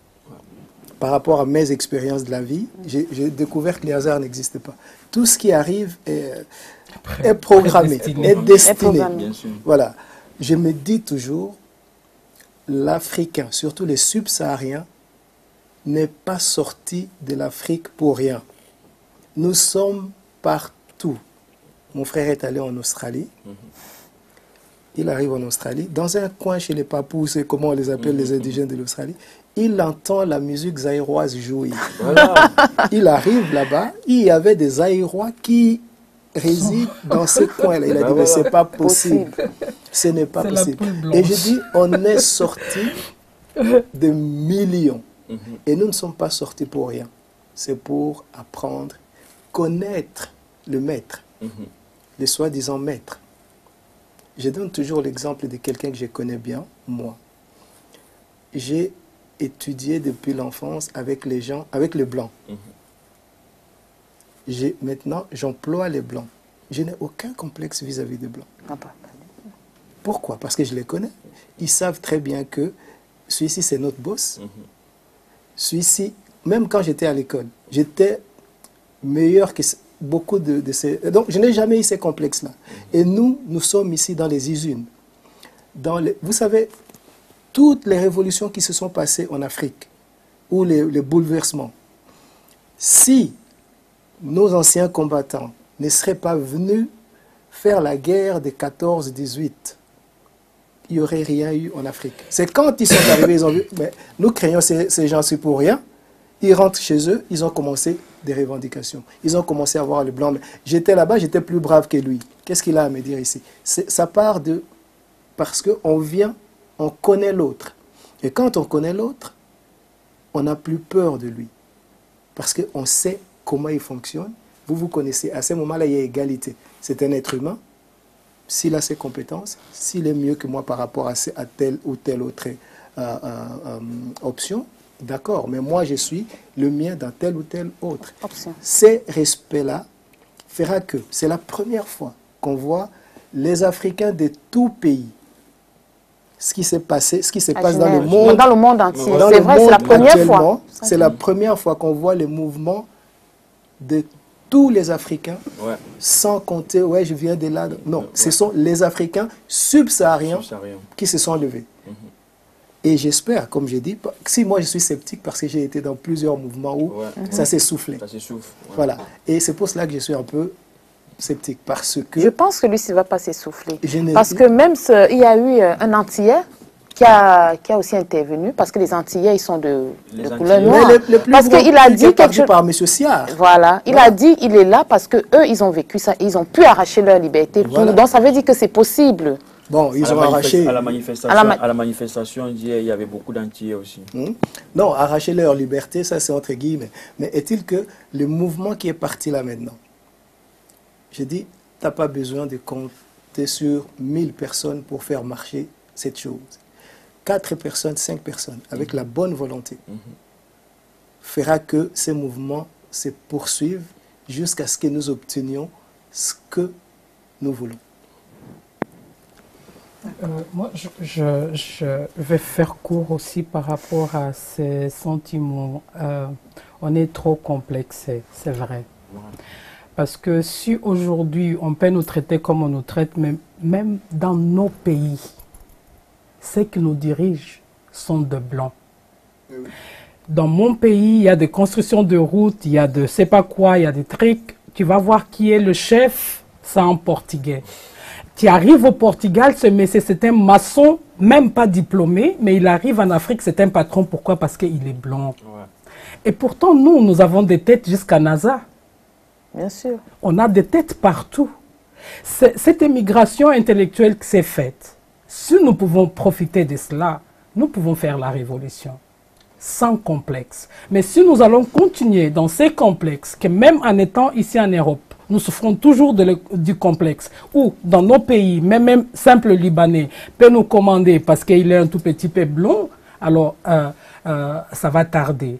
Ça doit vraiment arriver maintenant, qu'on profite de ces moments que la chose est là. Ce n'est pas une incitation à la haine, mais c'est une incitation au changement de la mentalité, que nous puissions changer et pouvoir nous voir comme des êtres importants et dignes.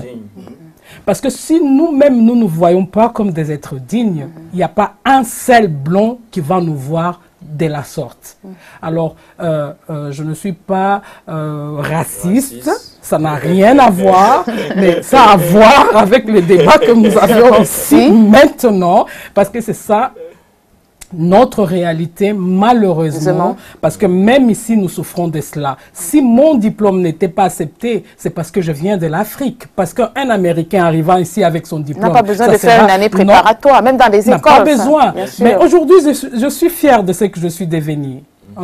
J'ai oublié tout ce que j'ai fait et maintenant, je suis devenue quelqu'un d'autre. Et ça, j'en suis fière. Donc, je n'ai pas perdu tout ce que j'ai appris, je l'ai encore. Et j'ai ajouté parce qu'ils m'ont donné cette opportunité. Alors que nous puissions profiter de cette opportunité, nous, ici de la diaspora, de profiter d'apprendre et d'avoir un bagage. Parce que si nous n'avons pas un bagage, nous allons parler et faire de débats inutiles. Mais profitons, toi qui es en France, moi qui suis en Suisse, c'est là, partout où nous sommes, profitons de tout ce qui est important pour que nous puissions amener une révolution dans nos pays. Effectivement, c'est ce qu'ils ont fait aussi, les Blancs, mais je ne suis pas raciste.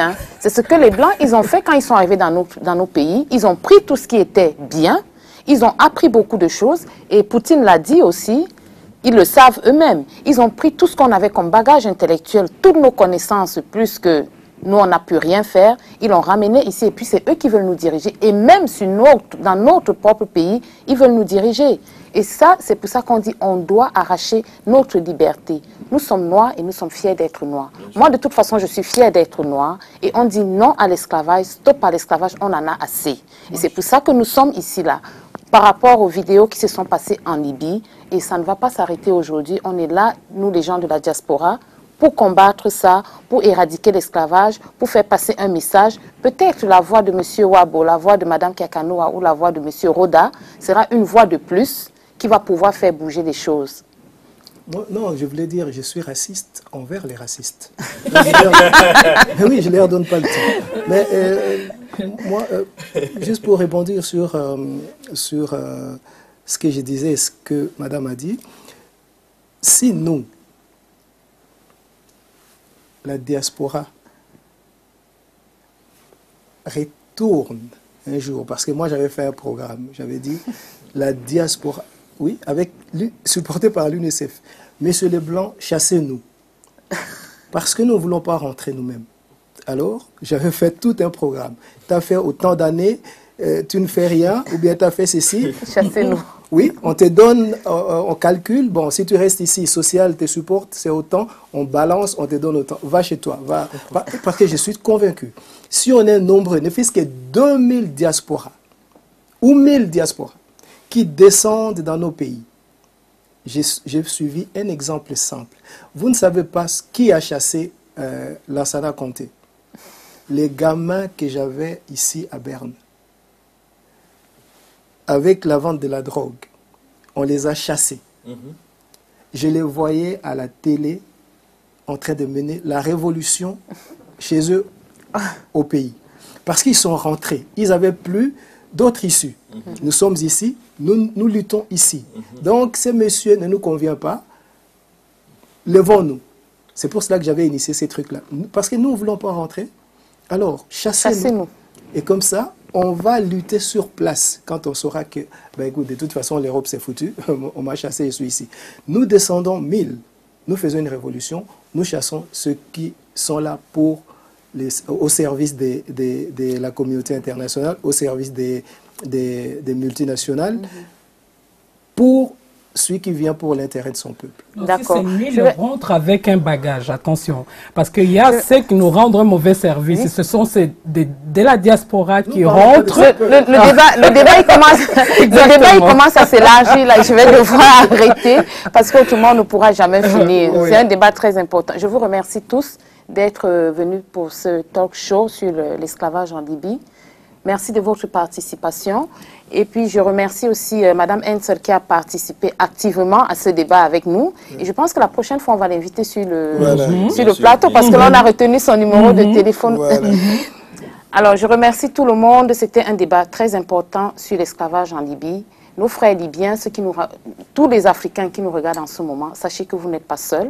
Nous essayons, nous, chacun à notre façon, de participer, de communiquer, de pouvoir éradiquer cette situation en Libye qui touche tout le monde. Je pense qu'il n'y a pas quelqu'un, avec les images qui se sont passées dans les réseaux sociaux, partout dans le monde, tout le monde a été touché et ça a touché la sensibilité de beaucoup de personnes. Merci en tout cas pour tous ces témoignages. Merci pour la marche qui a eu lieu à Genève. Merci à Rachel, ma collègue, qui a passé le temps à faire des interviews. Je remercie aussi l'équipe technique qui a été présente, qui se sont mobilisés pour que ce débat puisse avoir lieu et puis qu'on puisse voir les images qui se sont passées à Genève. Alors, c'était Yvette Ballet de Diaspora TV Suisse. On va faire quelque chose. Nous sommes unis. Si les Américains disent que Dieu bénisse l'Amérique, nous disons que Dieu bénisse l'Afrique. Et on dit non à l'esclavage. Non à l'esclavage. Non.